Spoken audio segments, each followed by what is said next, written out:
34-ന്റെ നിറവിൽ MGM. എല്ലാവർക്കും എൻ്റെ വിനീതമായ നമസ്കാരം. എന്തായാലും ഒന്ന് രണ്ട് കാര്യങ്ങൾ പറഞ്ഞേ പറ്റൂ. വിദ്യാഭ്യാസത്തിൻ്റെ ലക്ഷ്യത്തെക്കുറിച്ചോ അല്ലെങ്കിൽ അതിൻ്റെ സിഗ്നിഫിക്കൻസിനെ കുറിച്ചോ ഒന്നും ഞാൻ പറഞ്ഞു തരേണ്ട കാര്യമില്ല.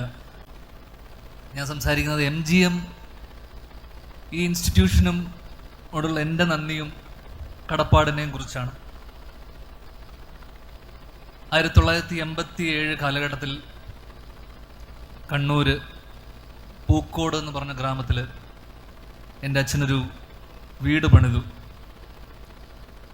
ആ വീട് പിന്നീട് ഒരു ലാൻഡ്മാർക്ക് ആയി മാറി. എന്ന് വെച്ച് കഴിഞ്ഞാൽ അത് മൈസൂരിലേക്ക് പോകുന്ന സ്റ്റേറ്റ് ഹൈവേ ആയിരുന്നു. അപ്പം പലരും ബസ്സിലൂടെയൊക്കെ പോകുന്ന സമയത്ത് പലരും ആ വീട് കണ്ട് ഇതാണ് ശ്രീനിവാസിൻ്റെ വീട്, ശ്രീനിവാസിൻ്റെ വീട്, ശ്രീനിവാസിൻ്റെ വീടെന്ന് അങ്ങനെ പലരും പല ഭാഗത്തു നിന്നായിട്ട് കാസർഗോഡ് നിന്നും കോഴിക്കോട് നിന്നൊക്കെ ആയിട്ട് ആ വീട് കാണാൻ പലരും വരുമായിരുന്നു.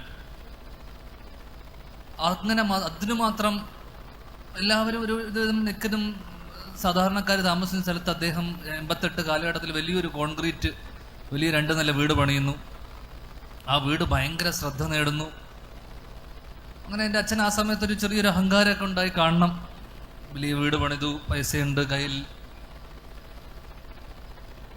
അങ്ങനെ ഈ വീട് കാണാൻ വേണ്ടി പലരും വരികയും വഴി പറഞ്ഞു കൊടുക്കുമ്പോഴൊക്കെ പലരും പറയുന്നതെന്ന് വെച്ചാൽ തലശ്ശേരി ആ ശ്രീനിവാസിൻ്റെ വീട് കഴിഞ്ഞിട്ട് ഇടത്തോട്ട് തിരിയുമ്പോൾ അല്ലെങ്കിൽ ശ്രീനിവാസിൻ്റെ വീട് കഴിഞ്ഞ് വലത്തോട്ട് തിരിയുമ്പോൾ അങ്ങനെയായി.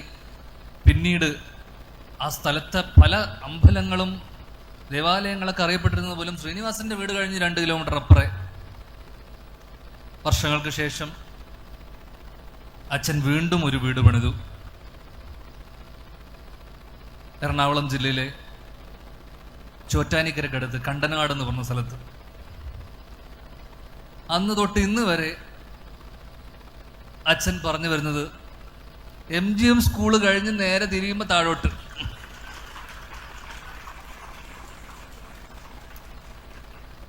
ഇപ്പോഴും കഴിഞ്ഞ 2 ദിവസം മുന്നേ വരെ കൊറിയറുകാരൻ വരുമ്പോൾ എൻ്റെ അമ്മ പറഞ്ഞ് MGM സ്കൂള് കഴിഞ്ഞ് ഇറങ്ങുമ്പോൾ കാണുന്ന വീട്. എൻ്റെ അച്ഛനൊരു മേൽവിലാസം ഉണ്ടാക്കി തന്നതിനും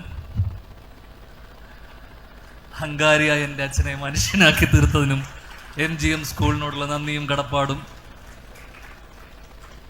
ഞാൻ അറിയിക്കുന്നു ഈ വേളയിൽ. എന്തായാലും ഈ പുതിയ പ്രസ്ഥാനത്തിന് എൻ്റെ എല്ലാവിധ ആശംസകളും നേരുന്നു. നന്ദി, നമസ്കാരം. 34-ന്റെ നിറവിൽ MGM.